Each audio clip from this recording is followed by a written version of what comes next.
Hello, my name's Phyllis Passariello, and I started the anthropology program at Center in 1988, and I taught at Center for 29 years.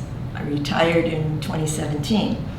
Today, I'm going to talk to you about something that I'm personally interested in, but is not an area of expertise for me. I would like to talk about the current rage of DNA testing that's happening mostly in the United States.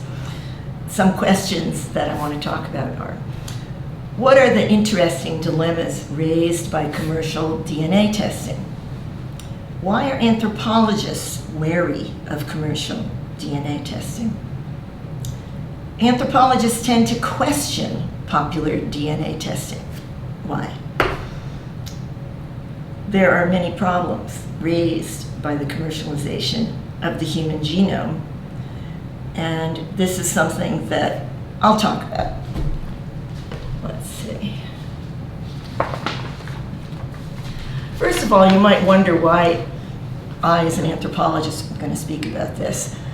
Many of you know, you certainly do if you took my class, that anthropology has lots of parts and that it deals with the whole human being. Unlike sociology, say, where sociology doesn't acknowledge the human body, anthropology does. So anything to do with the human body is of interest to anthropologists. And I had to study human physical anthropology when I was in graduate school. All anthropologists study physical anthropology, which is biological anthropology, archaeology, linguistics, and cultural anthropology. The first question, the first thing that comes to my mind when I think about the genetic testing is the old disconnect between nature and nurture. And probably some people, probably myself included, we still act as though that's true, as though there's not a mind-body continuum, as though nature is somehow separate from culture. Some things are natural, some things aren't. Well, as human beings, we are animals. We are natural, and everything we do, more or less, is then natural. So the nature-nurture divide really has been cast out now. My last times of teaching anthropology, actually probably most of the time I was teaching anthropology, I would talk about biocultural anthropology. I would never just put cultural anthropology all by itself, because everything is connected. And we know that especially because of current brain research that shows that the brain can change even when you're old like me. Your current experiences influence how you are. Okay. So I'm going to start this talk kind of with the punchline. There's a very famous anthropologist who I respect very much named Jonathan Marks. He's probably the preeminent biological anthropologist. And he wrote a book, I think in 2017, called Is Science Racist? And he's talking about probably a more subtle racism, a racism that probably all of us have to some extent, but can't really acknowledge because it's something that's so ingrained with, I'll say, Western civilization, certainly United States culture at this point. So I think, hence, there's a lot of misunderstandings about what the DNA testing that's popular now has to do. I'm going to read you a little bit from Jonathan Marks. Biological anthropology has an unusual burden as the custodian of the scientific narratives of who we are and where we come from. Those narratives have cultural power, and everyone feels like they own them. Every arena of science has its own flashpoint issues. Chemistry with poison gas, physics with the atom bomb, and genetics has a troubled history with race. As Jonathan Marks reveals, this dangerous relationship rumbles on to this day.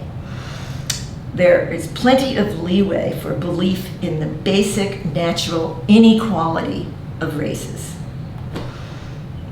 Of course, at the turn of during the 19th century, at the turn of the 20th century, there was a movement called Eugenics.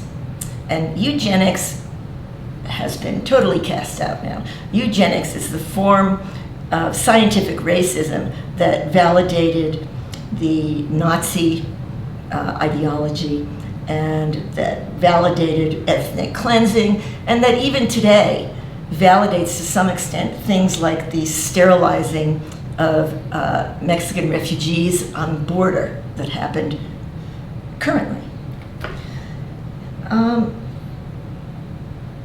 Basically, the eugenics commodifies genomic science of today, and it's unified by the mistaken belief that human races are natural categories. But their boundaries of so-called race are founded not in biology, not in genetics. They are not a formal scientific concept. Anthropologists say that race doesn't exist. This is a tough one to put over because we all act and behave as though it does. But I want to talk about why this can be a dangerous assumption, especially in light of the kinds of things that our country is going through today. Meanwhile, having said that, as of now, 17 million people have already had their DNA analyzed since 2016. And the new figures predict by 2021, it will be up to 100 million. This is something popular. And as technology has improved, it's gone down in price. And I have to admit, this is something that is of interest. We as human beings, I would say, I know, we're kind of looking for our tribe. Anthropology points out that to be human, there's always a we and a they. There's always a we and the others. In fact, all people are essentially the same. On one level, we know that, but on another level, we're always searching for something that specifies our identity. There has been talk, probably in the last 20 years, about a fear of global monoculture. I have never had this fear because I think that people, through their hobbies and what they say, and things like getting the DNA test, people want to have a specific identity. People do not want to be glommed together. In fact, we are glommed together, so we look for the places where we're not, and that's one reason I think the genetic tests are possible. In my family, the only one who got the test was my youngest daughter, who's 33, and I am what I've always considered 100% Italian American heritage. My ex-husband is pretty much 100% what I would call oat wasp. In other words, he is white Anglo-Saxon, Protestant, Mayflower kind of stock, mostly from the British Isles. Okay, so that's the blend that my kids are. Well, one thing interesting from my daughter's test was that she came out, I think she said 44 to 49% Italian. I believe they do this on a pie chart, and this is very misleading, but we'll leave that for a minute. And on her pie chart, she came out 44 to 49% Italian American. Well, it's really not a surprise, seeing as all four of my grandparents were born in the same village, a little village in Italy. So I could have predicted that. However, that says nothing about the past. The area where my family comes from, I've been there in Italy, and it's in the mountains and there's Roman ruins everywhere. Well, seems like maybe my relatives long ago had something to do with the Romans. That's only the beginning, of course. That whole area, all of Europe was a melting pot, et cetera, et cetera. So to say that my daughter is 44 to 49% Italian, based on her mother being so-called 100% Italian, is misleading. Okay. Let's see. So Jonathan Marks, I'll tell you a little more about him so you'll believe him. He is a professor of human diversity and human origins, and I think at North Carolina. And he points out a few things. He points out that origin myths are something that we find throughout anthropology. Many cultures have origin myths. Some people would say our origin myth is Genesis in the Bible. And that's true for some people, though it may be more metaphorical than literal at this point. But what Marx is pointing out is that what used to be an area of, say, theology, like the origins of humans, has now become something that is quasi-scientific. Because as Westerners, though it may seem at this point where science has been bashed a lot in our culture recently, in fact, we're a very rational, I would say, science-oriented kind of culture. And certain things from science we just believe. And some of those things are have been manipulated by the scientific world and are based on assumptions like racial assumptions that are present. Marx says that race is not the discovery of difference, it's the imposition of difference. Inequality comes about because of unequal conditions imposed upon different groups of people through economic and cultural forces, such as poverty. You might say that in some ways, race as a category is based on socioeconomic things as much as anything else. And then, of course, the tests depend on how much you know about genetics to start with. Genetics is really complicated, and I don't pretend to know everything about it, but I have been thinking about it during the 40 or 45 or maybe even 50 years that I've been thinking about anthropology. And it's hard to get away from. The problem with the DNA testing, Marx says, is that it's fabricated meaning. It's corporate science superimposing these categories on the data. And to understand ancestry tests, you have to begin by looking at the fine print. Some of these tests say for recreational purposes only, pointing out that the results don't have any scientific or legal standing. It's privatized corporate science, not ordinary science. How do they come up with the numbers? They take DNA from people from disparate regions and compare it to the people that are taking the spit test. And one of the problems with that basic data is that, first of all, most of it is from Europe and the United States. It's mostly from so-called white cultures. And that makes it distorted. But then the other thing that makes it distorted, no matter where it comes from, is that it's DNA, big DNA samples taken from the present. So it's talking about people who are presently in those areas of Europe, let's say. So in my daughter's case, people who are presently in Italy. And that's a different group of people than may have been in ancient times.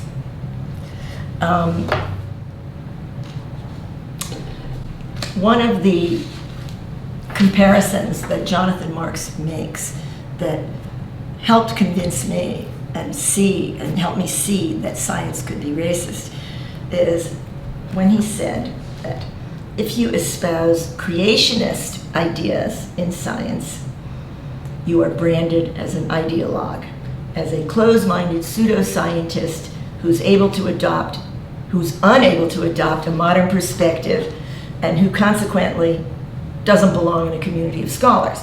But if you espouse racist ideas in science, it's not quite so bad.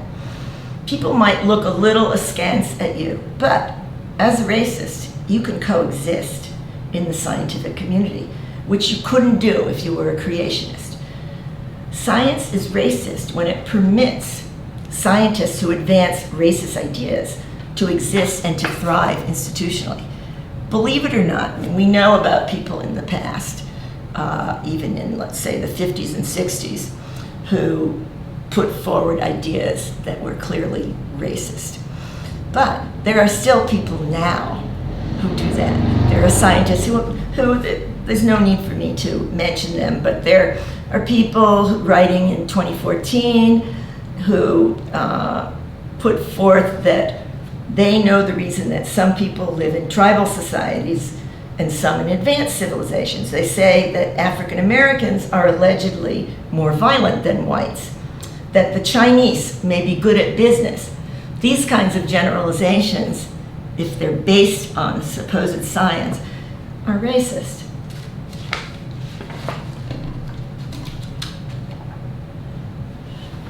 There is some sense to these things, but it blends with nonsense and might be difficult to distinguish. Can it ever be more than a fantasy to try to draw meaningful conclusions about an individual's origin on the basis of DNA? And the answer, I think, is no. The tests often reify what natural human populations are. That is to say, human groups that are genetically different to some extent, but they're actually bounded by history, language, politics, culture. They're not natural categories, they're developed categories that develop over time. And these are the categories that the DNA tests are coming out with. It's kind of a ethnic fantasies. Okay, they gloss over ethnicity and make it be something that you can pin down, and that's hard to do.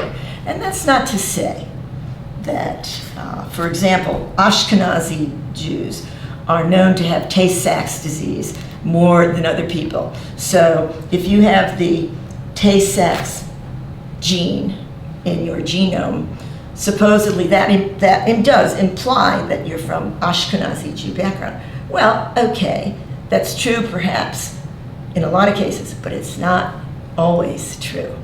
And this comes to something that, again, you probably remember this when I say it, but the difference between phenotype and genotype. Genotype is your genome that you're born with.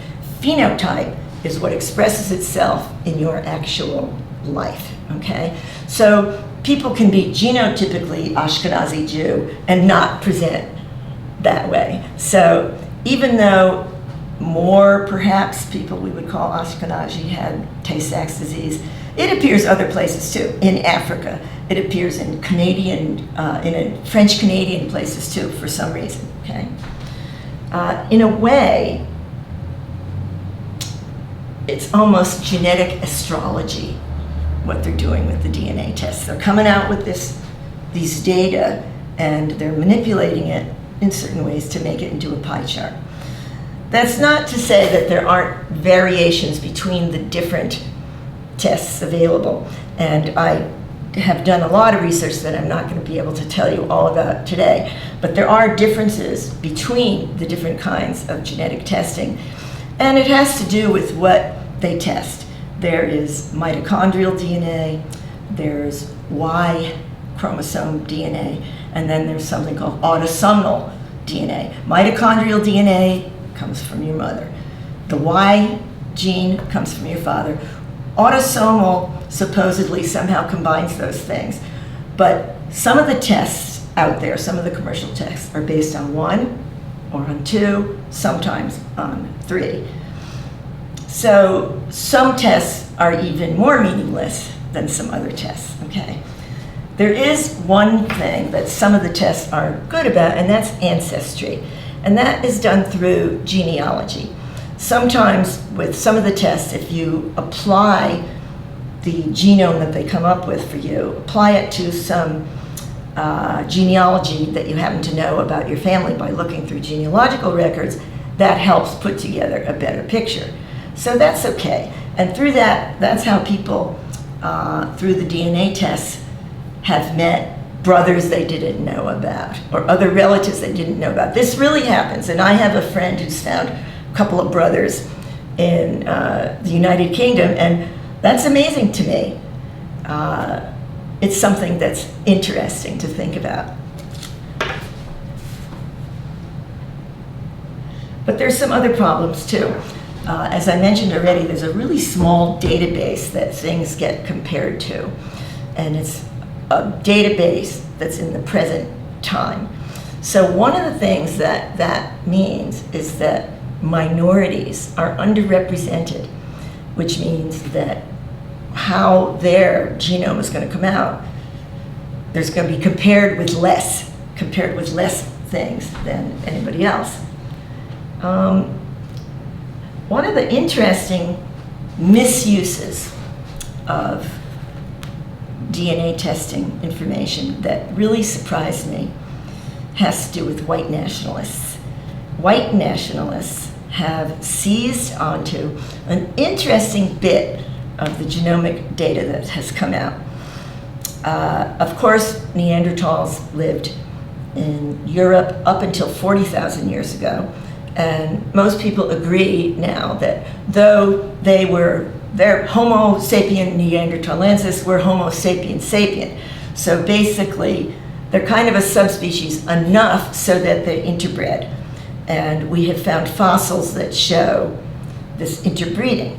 So in fact, it turns out that a significant percentage of human beings today have between 1% and 4% Neanderthal DNA in them. And then some people have none. It makes sense that it's mostly the people from Northern Europe that have the most, because that's where the Neanderthals lived during the Ice Age. Well, the white supremacists have taken the facts that we know about Neanderthal and decided that the Neanderthal genes are a good thing, and that many white people from the north of Europe have these genes. And what it is, what we know, what we can guess about Neanderthals is that, first of all, they're very, very, very white. We know that there's an African genesis and that the origin of all people is in Africa, and presumably people were darker because of exposure to the sun, et cetera, et cetera. You come up to the Ice Age, Neanderthals evolved very white, redheaded, and sensitivity to the sun. But also we know, and it's often said, Neanderthals were big and burly, but they had bigger brains than Homo sapiens. Now what that translates to, we don't know. What we do know is that the Neanderthals became extinct and Homo sapiens sapiens did not. We do know that. But the racists, the white supremacists glom onto that idea of the Neanderthal and proudly say that the Neanderthal are whiter and smarter. Interesting. It's ironic. Let's see. I mentioned eugenics once already, and that's something that was ugly, and it's something where it was misused, the data from science. Anthropology, I hate to say it, but it's true, actually came about in the mid-1800s, and it basically is the product of imperialism and colonialization, because it's only because of imperialism and colonialization that we even know about the diverse populations that exist all over the world.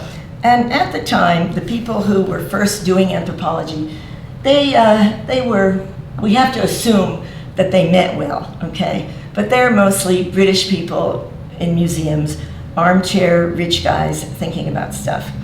And what they did was a lot of typologies, because they noticed you can always see the phenotype. You can always see with these people from other places, you see the differences. And so they made typologies of human beings on what they looked like the size of their head was a really popular one, the shape of their head, whether they were narrow-headed, wide-headed, round-headed, and they made they deduced things from that that were kind of outrageous, okay, and which supported racist ideas. And Nazism is the best example. And we don't need to go into it anymore. But those things can still be used now.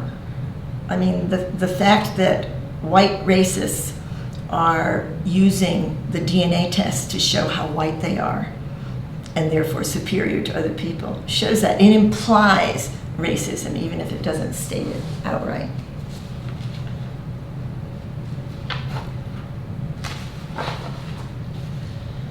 The problem isn't with the science per se, but with the set of underlying assumptions. Genetics really has led through breakthroughs in medicine, and in fact, the first synthesizing of the human genome came about for medical reasons. And one of the reasons that people first started getting DNA tests had to do with medical information that supposedly could be gleaned from that. And for example, there supposedly is a gene marker for whether or not you're going to develop Alzheimer's. Well, in fact, that gene marker means that you have the probability, the possibility, but not necessarily that you're going to do it, because it is not, because it is not in your phenotype. Okay. In a sense, genetics is a modern version of what those early scientists were doing when they were measuring the heads. Now, to defend anthropology, especially American anthropology, I have to say that at the turn of the 19th to the 20th century, a great man named Franz Boas, who is the father of American anthropology, he came up with the idea of cultural relativity. And cultural relativity since then has been bashed a lot because it's kind of the I'm okay, you're okay attitude towards difference. And really it's more complicated than that. But the good thing about cultural relativity is that it fights the inherent idea that people seem to have of ethnocentrism, where there's we and they and we're better, right? So we give Boas credit for that, and modern anthropology is based on that premise, that there are more similarities than difference, that the differences are interesting and show a continuum of human variation, but they're nothing compared to the ways we are the same. The trouble with the way we talk about race is that our biological differences are by degree rather than category.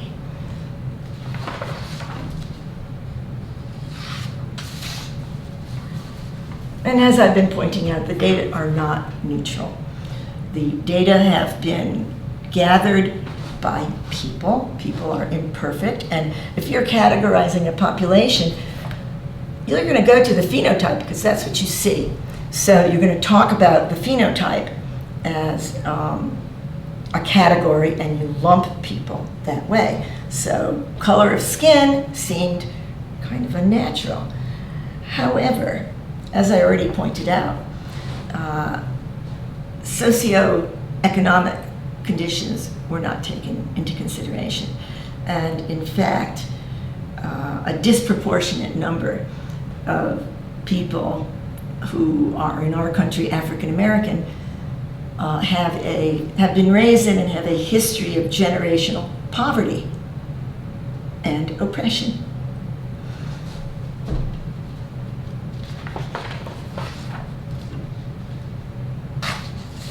Simply reading a news article about racial differences in the genetic risk for heart attack reinforces the belief that whites and African Americans are essentially different.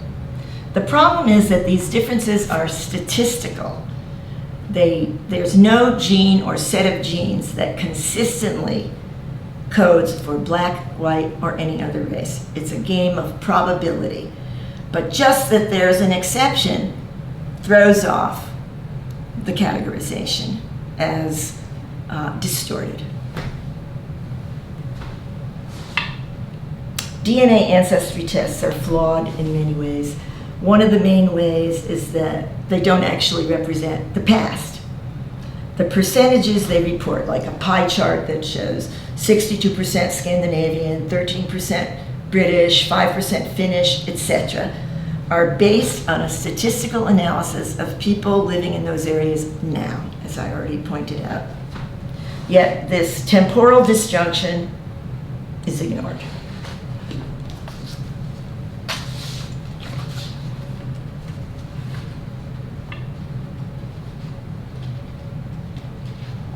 We still have our quest for identity, as I pointed out, though. We still want this.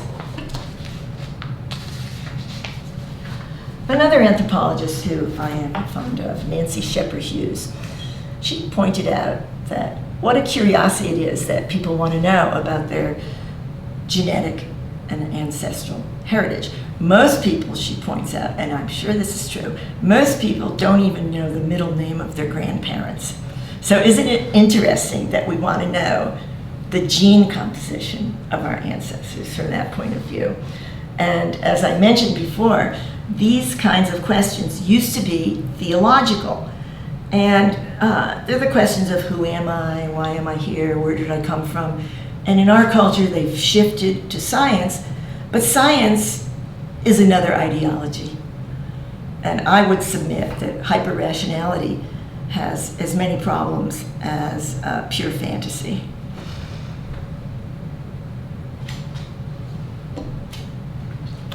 So, what about ethics? There are examples of where DNA information has been used unethically.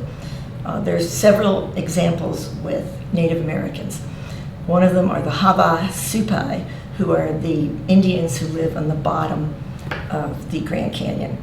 And several years ago, they agreed to have DNA testing done because they were told it was going to help them medically with some things that seemed to appear in their population. Well, then it turns out, of course, you don't own that once they take the data from you. And that data was used to show that Native Americans, Havasupai in particular, have a tendency to alcoholism, or have a tendency to schizophrenia, or have a tendency to these things that are generally considered negative.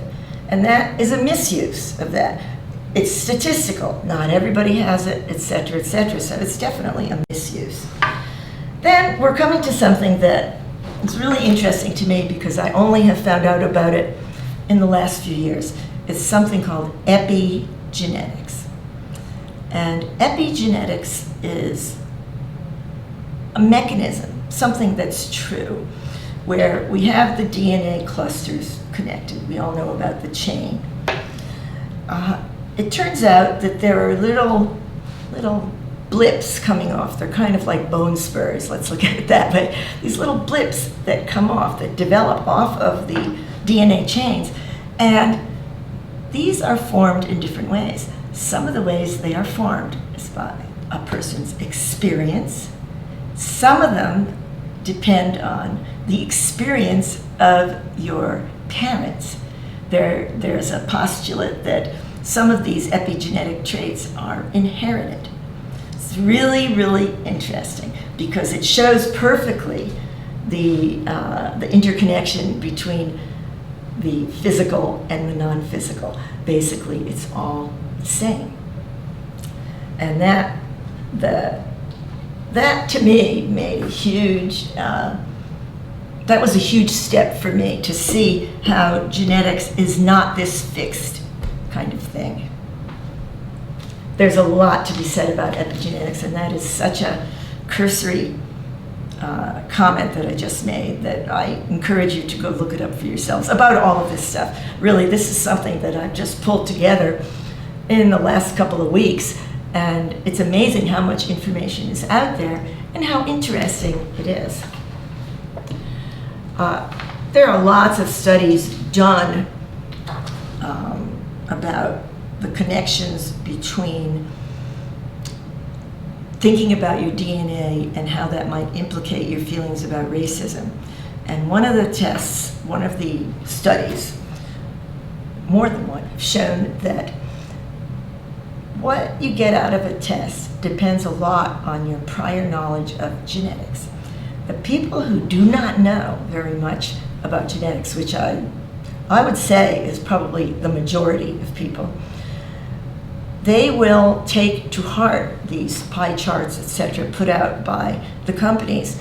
And these things are categorized basically by ethnicity and race, which, as we know, is a fluid category, and it's misleading. So that is something that is a big flaw of the genetic testing. And consequently, people who know more about genetics to start with have a better grasp of the information they're getting. And that's interesting, and it goes to show that really the corporate people who make up these tests, there should be some form of background. And some of the tests are better than others, and some of them do present information that one can interpret with more information behind it. There's also another, and this is subtle, but there's another aspect to it that you can almost call aesthetic. For example, a lot of African Americans in the United States, because of the abomination of slavery, don't know about their relatives. They don't necessarily know what part of Africa they came from. Even though it seems a lot came from West Africa, before that, all those people were gathered up. There was internal racism in Africa, and those people could have been pulled from a lot of different places into Africa and then carried over to England and the United States. But there's something that a lot of African Americans feel that's called a memory hole, where you just don't know and you want to know where you come from, and it's this hole of information which makes it very tempting to get these tests, and it'll say, oh, well, you are this percentage Nigerian, or you are this percentage Congolese, something like that. And again, it might be comforting, but it's misleading. To summarize what I've been trying to say, I will reiterate that genetics is based on probability, not hard fact. Really, what comes out from the tests are ethnicity estimates. It's not something that's cast in stone.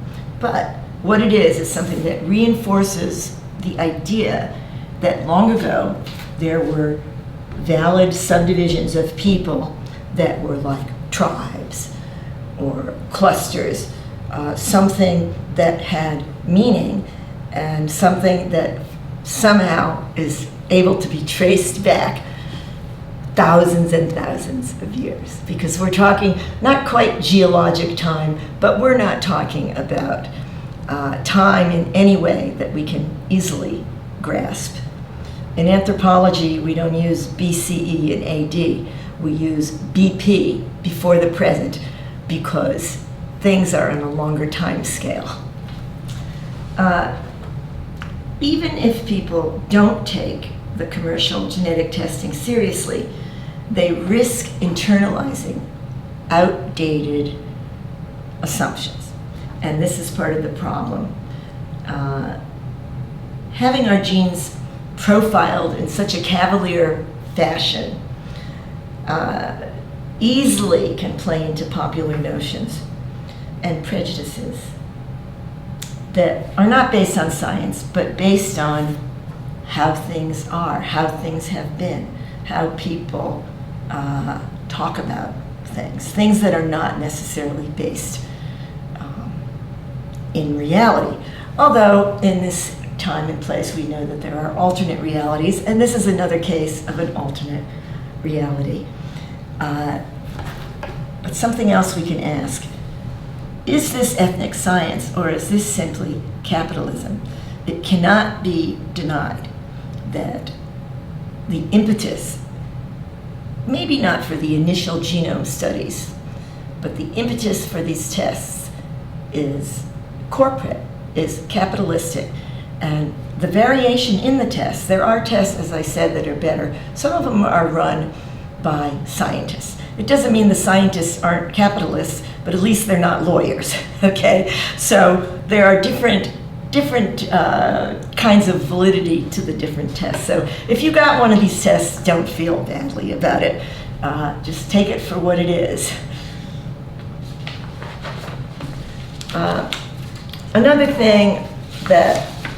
Another way to put it is that there has been the genetification of science, where the inequalities in DNA, the differences in DNA, are based in capitalism as much as they're based in science.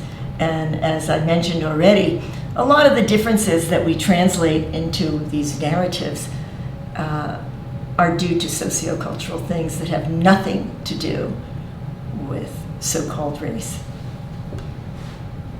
Genes do not work in isolation from lifestyle, environment, and multiple other things. That's what I was trying to explain to you with the epigenetics.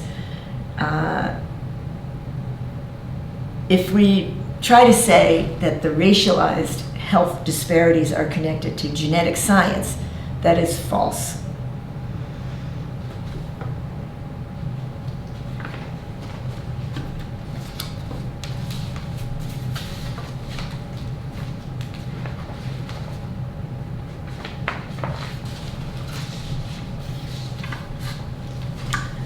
It's difficult to just pick an ending point because there's so much information that I haven't conveyed.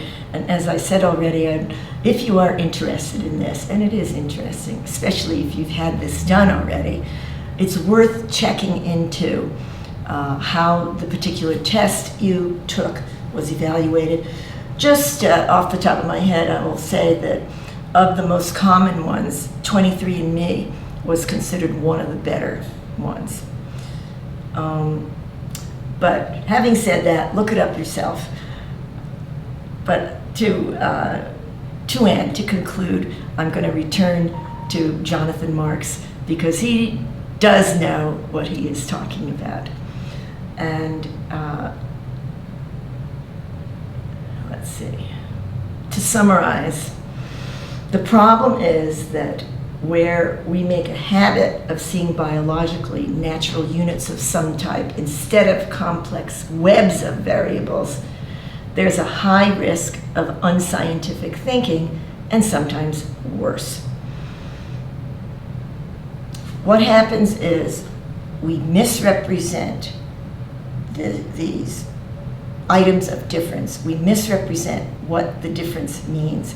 It's really largely based on interpretation, and that's what you have to watch out for. The tests that you have received, if you've done it, it's not saying that that's not your genome. It is perhaps most of your genome. It's interpreting your genome that is the problem. What can our genome tell us? Less than we like to think.